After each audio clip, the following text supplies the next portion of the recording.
You're listening to the CyberWire Network, powered by N2K.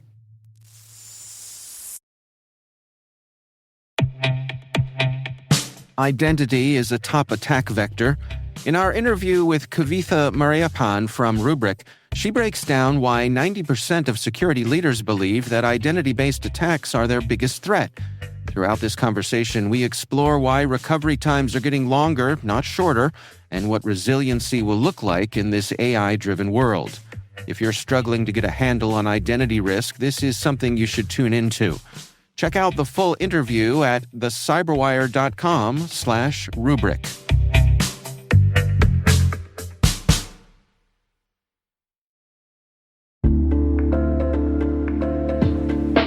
Maybe that's an urgent message from your CEO, or maybe it's a deepfake trying to target your business. Doppel is the AI-native social engineering defense platform fighting back against impersonation and manipulation. As attackers use AI to make their tactics more sophisticated, Doppel uses it to fight back, from automatically dismantling cross-channel attacks to building team resilience and more. Doppel, outpacing what's next in social engineering. Learn more at doppel.com. That's DOPPEL.com.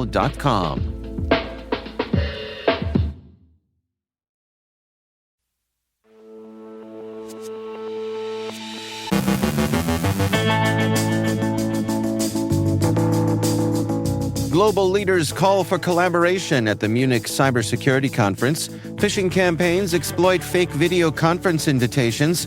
Italian authorities say cyber attacks on the Winter Olympics have met overall mitigation.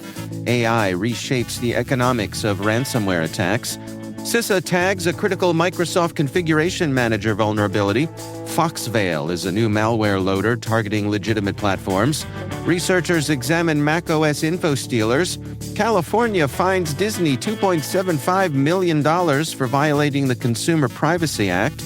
Maria Varmazis, host of the T-Minus Space Daily, and CyberWire producer Liz Stokes preview their coverage of the NATO Cyber Coalition 2025 cyber exercise from Tallinn, Estonia. And when pull requests get personal.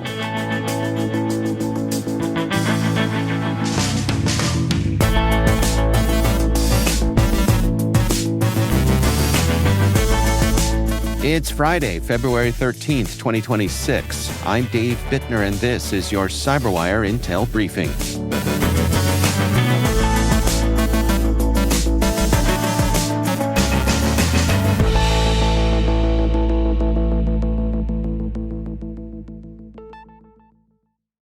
Thanks for joining us here today. It's great, as always, to have you with us.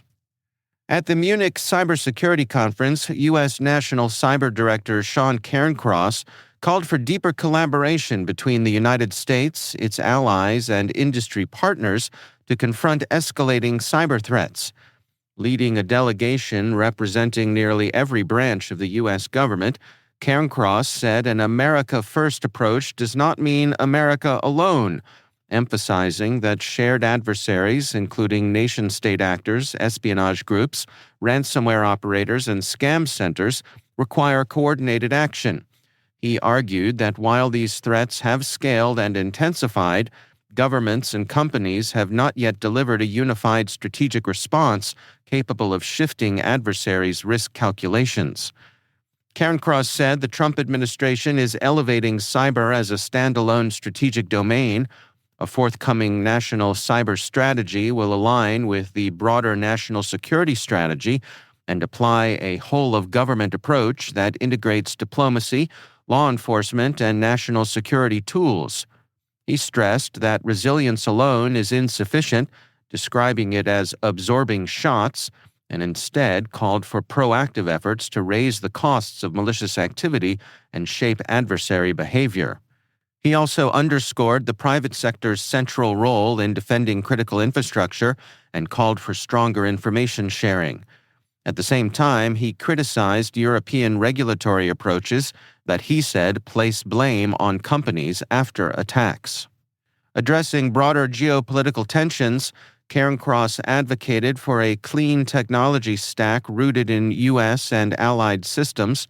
sharply distinguishing Western technologies from Chinese systems. Meanwhile, Swedish defense official Lisa Gustafsson warned that cyber and hybrid threats are now a permanent feature of Europe's security environment. She outlined Sweden's total defense model, which integrates military, civilian, and private sector efforts to ensure society can function under sustained pressure. Netscope Threat Labs is tracking phishing campaigns that exploit fake video conference invitations from platforms such as Zoom, Microsoft Teams, and Google Meet. Attackers create pixel-perfect landing pages, often hosted on typo-squatted domains, and display fake participant lists to enhance credibility. When victims attempt to join, they're told a mandatory software update is required. The update is actually a digitally signed remote monitoring and management tool. By using legitimate signed software rather than custom malware, attackers can bypass signature-based security controls and blend into normal corporate traffic. Once installed, these RMM agents grant full administrative access, enabling data theft, lateral movement, or mass malware deployment. Netscope warns this technique can turn a single compromised endpoint into a broader corporate breach. The 2026 Milan Cortina Winter Olympics have drawn heightened cyber and physical security risks, with Intel 471 reporting a surge in pro-Russian hacktivist activity since the Games opened February 6th. Groups including No Name 05716, BD Anonymous, Z Pentest Alliance, and Server Killers claimed distributed denial of service attacks against Italian infrastructure, Olympic national teams, and European Olympic committees. Some of these groups have alleged ties to Kremlin-linked entities, including Russia's GRU military intelligence service. Italian authorities said they mitigated the attacks without significant impact. The activity follows historical Russian targeting of Olympic organizations after athlete bans and geopolitical disputes, though recent operations appear driven largely by hacktivists rather than advanced persistent threat groups. Beyond cyber activity, Italy has faced protests, violent demonstrations, and a suspected railway sabotage incident. The convergence of hacktivism, unrest, and transport disruption reflects a broader hybrid threat environment surrounding high-profile global events. Recent advances in artificial intelligence are not fundamentally changing ransomware attacks, but they are reshaping the economics of attacks by lowering barriers and accelerating workflows. According to new research from Halcyon, ransomware groups remain cautious about fully automating operations due to risks of failure or detection. Instead, they're using generative AI to speed up discrete tasks such as phishing, translation, vulnerability analysis, and code modification. AI use is most prominent in initial access. Attackers are creating more convincing phishing campaigns, fake websites, and deepfake audio or video to impersonate trusted individuals. Large language models also help analyze newly disclosed vulnerabilities, compressing the time between disclosure and exploitation. Some groups are experimenting with AI for network mapping, credential harvesting, and data analysis, though results remain incremental and sometimes error-prone. Overall, AI is reducing friction across the attack chain, enabling faster iteration and more scalable campaigns. Defenders should prioritize rapid patching, strong identity controls, and behavior-based detection to counter shorter lead times and increasingly sophisticated social engineering. CISA has ordered U.S. federal agencies to patch a critical Microsoft Configuration Manager vulnerability now actively exploited in attacks. The flaw, a SQL injection bug reported by Synactive, allows unauthenticated remote attackers to execute arbitrary commands with highest-level privileges on affected servers. Although Microsoft initially assessed exploitation as less likely after releasing a patch in October 2024, proof of concept code was later published. Agencies must remediate by March 5th, and CISA urged all organizations to apply mitigations promptly. NATO Networks has identified a malware loader dubbed Foxveil that abuses legitimate platforms, including Discord, Cloudflare, and Netlify, to stage payloads and blend into normal traffic. Active since August of last year, Foxveil retrieves donut-generated shellcode and executes it in memory to evade detection. One variant pulls payloads from Cloudflare and Netlify, while another uses short-lived Discord attachments. Foxveil version 1 injects malicious code into a suspended process, impersonating svchost.exe using early bird asynchronous procedure call injection, and establishes persistence as a Windows service. Version 2 self-injects and attempts to alter Microsoft Defender settings, though with errors. The malware also mutates high-signal strings at runtime to evade analysis. Cato recommends behavior-based detection to identify suspicious process chains and shellcode injection. Infostealers, such as Atomic macOS Stealer or Amos, function less as standalone malware and more as data collection engines within a mature cybercrime economy. According to researchers at Flare, once executed, Amos rapidly harvests browser credentials, session cookies, crypto wallet data, SSH keys, and sensitive files, then exfiltrates them for sale as stealer logs. These logs fuel account takeovers, fraud, and follow-on intrusions, creating a multi-stage monetization pipeline. First advertised in 2023 as a subscription-based malware-as-a-service offering, Amos has since evolved through opportunistic social engineering campaigns. Recent operations include the Claw Havoc supply chain attack targeting an AI assistant marketplace, SEO-poisoned GitHub repositories impersonating major brands, and malvertising campaigns abusing ChatGPT content. Rather than relying on exploits, distributors emphasize brand impersonation and user-executed installation tricks. This industrialized, adaptive model makes infostealers a scalable and reliable entry point across today's threat landscape. California has fined Disney $2.75 million for violating the California Consumer Privacy Act, alleging the company made it excessively difficult for users to opt out of data sharing and sales. Attorney General Rob Bonta said Disney's opt-out tools failed to stop data sharing across all devices and streaming services tied to a user's account. Toggles applied only to specific services or devices, and web form requests did not fully halt data sharing with certain third-party ad tech companies. Disney did not admit liability under the proposed settlement, which also requires it to implement a comprehensive privacy program and report compliance progress. The fine is the largest issued under the CCPA and follows a separate $10 million Federal Trade Commission penalty in September over child privacy violations.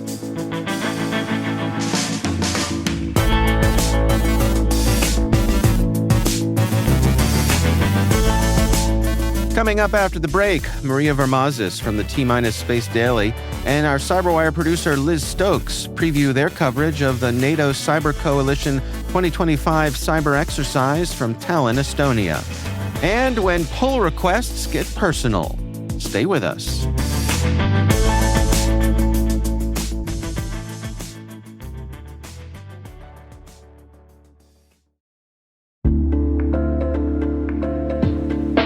What's your 2 a.m. security worry? Is it, do I have the right controls in place? Maybe, are my vendors secure? Or the one that really keeps you up at night, how do I get out from under these old tools and manual processes? That's where Vanta comes in. Vanta automates the manual work so you can stop sweating over spreadsheets, chasing audit evidence, and filling out endless questionnaires. Their trust management platform continuously monitors your systems, centralizes your data, and simplifies your security at scale. And it fits right into your workflows, using AI to streamline evidence collection, flag risks, and keep your program audit ready all the time. With Vanta, you get everything you need to move faster, scale confidently, and finally get back to sleep. Get started at vanta.com/cyber.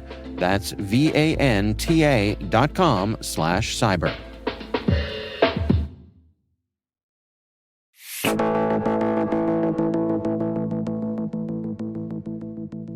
It is always my pleasure when I get to welcome some of my N2K CyberWire colleagues to the show here, and today I get to do just that. Liz Stokes is our CyberWire producer, and Maria Varmazis is host of the T-Minus Space Daily podcast. Ladies, welcome. Thank you, Dave. Hi, Dave.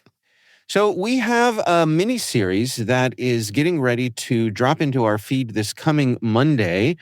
It is called Cyber Without Borders. Why don't we start with a little bit of the backstory on this? Maria, this started with an invitation, an unlikely invitation. Indeed, as all good stories do. Early November 2025, we got a very suspicious email in our inboxes that said it was from NATO, and they were inviting us to Estonia, and I think all of us went, there's no way this is real. This has got to be a fish. Long story short, it was very real. And they'd been watching us for a while. Right.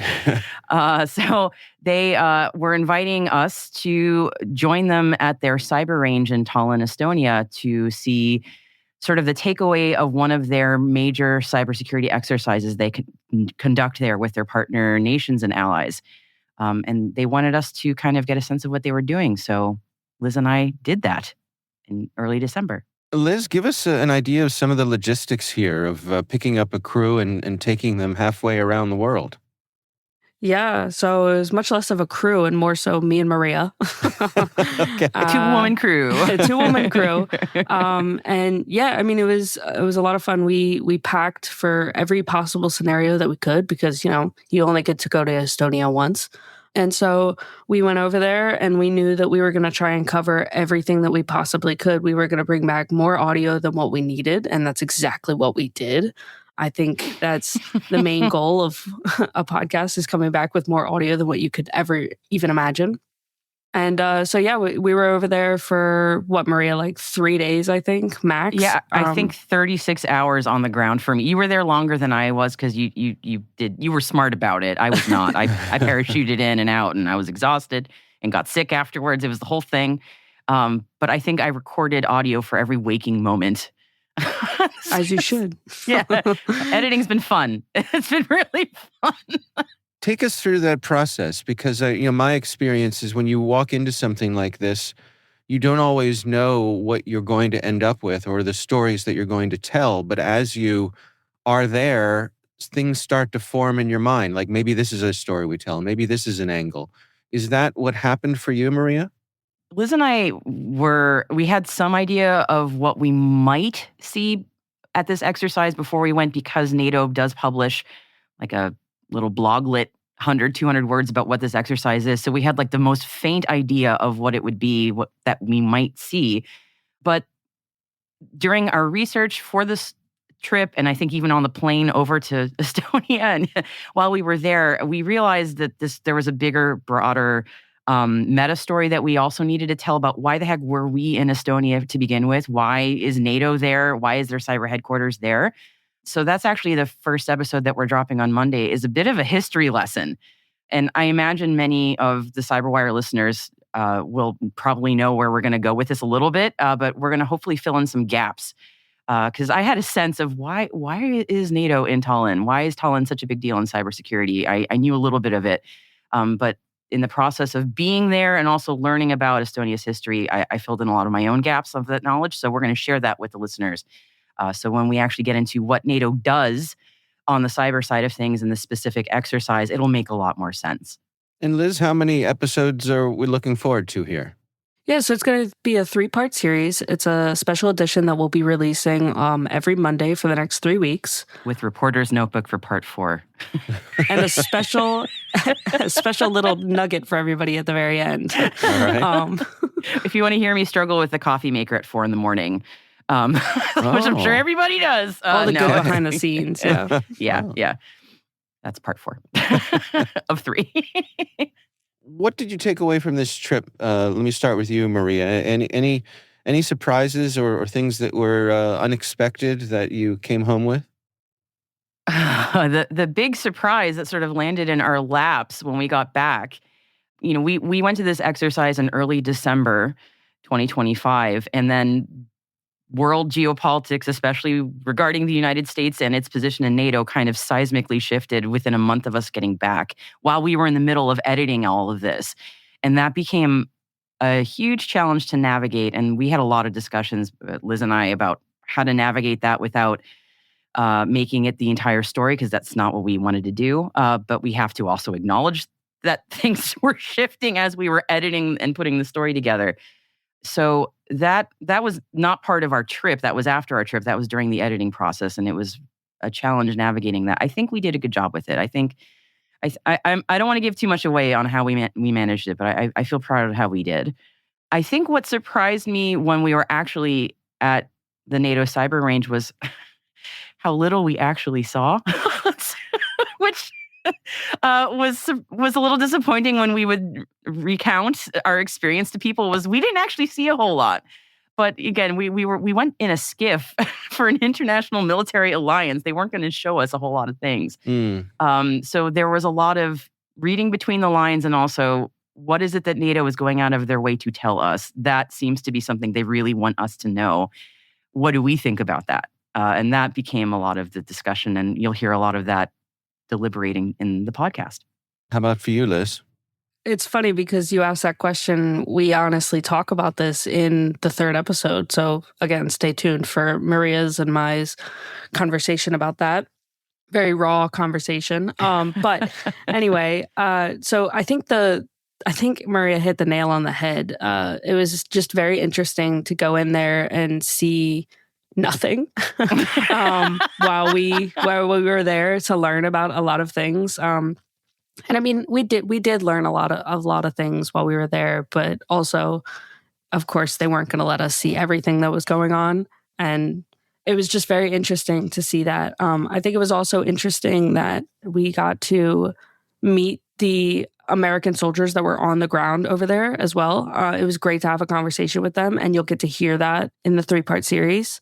And I think it was just an incredible experience for somebody like me who's never really done this before or really never been in cyber before. So it was just an incredible experience to see everything. Yeah.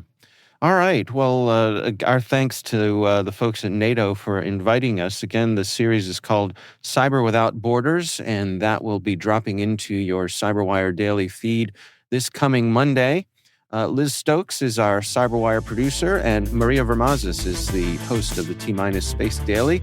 Ladies, thanks so much for joining us. Appreciate it, Dave. Thank you. Thank you.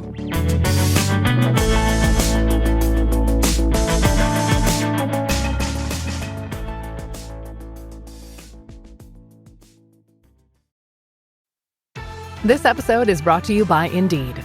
Stop waiting around for the perfect candidate. Instead, use Indeed sponsored jobs to find the right people with the right skills fast. It's a simple way to make sure your listing is the first candidates see. According to Indeed data, sponsored jobs have 4 times more applicants than non-sponsored jobs. So go build your dream team today with Indeed. Get a $75 sponsored job credit at Indeed.com/podcast. Terms and conditions apply. The world moves fast. Your workday? Even faster. Pitching products, drafting reports, analyzing data. Microsoft 365 Copilot is your AI assistant for work. Built into Word, Excel, PowerPoint, and other Microsoft 365 apps you use. Helping you quickly write, analyze, create, and summarize. So you can cut through clutter and clear a path to your best work. Learn more at Microsoft.com/M365 Copilot.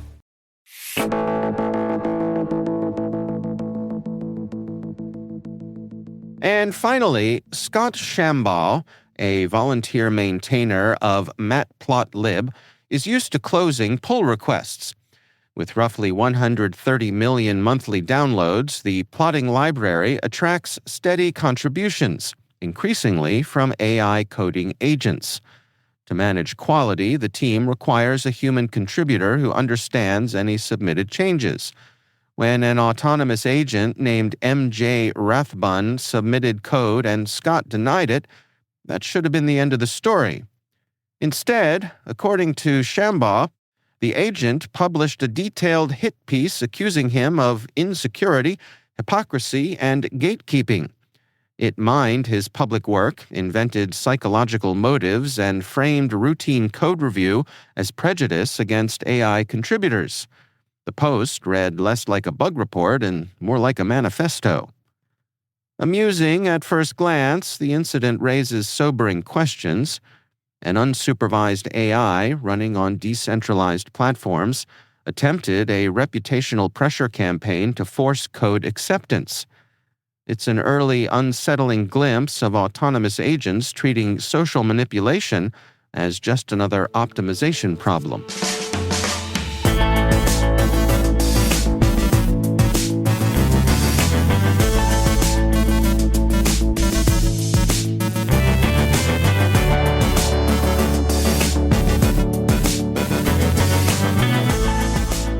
And that's the CyberWire.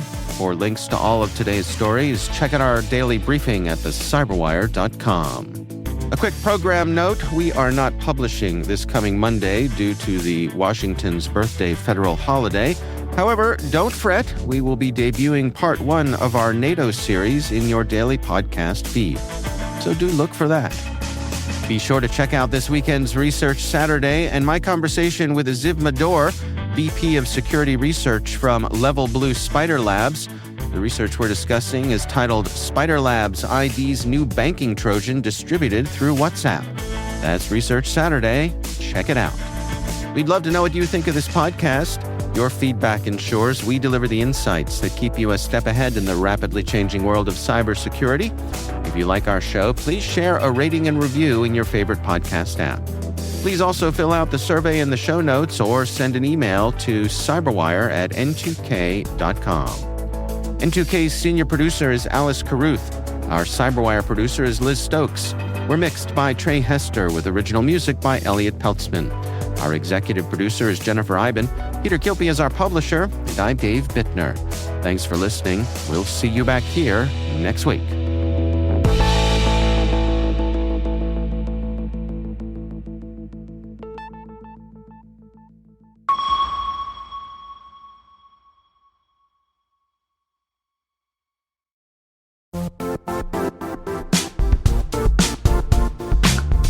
If you only attend one cybersecurity conference this year, make it RSAC 2026.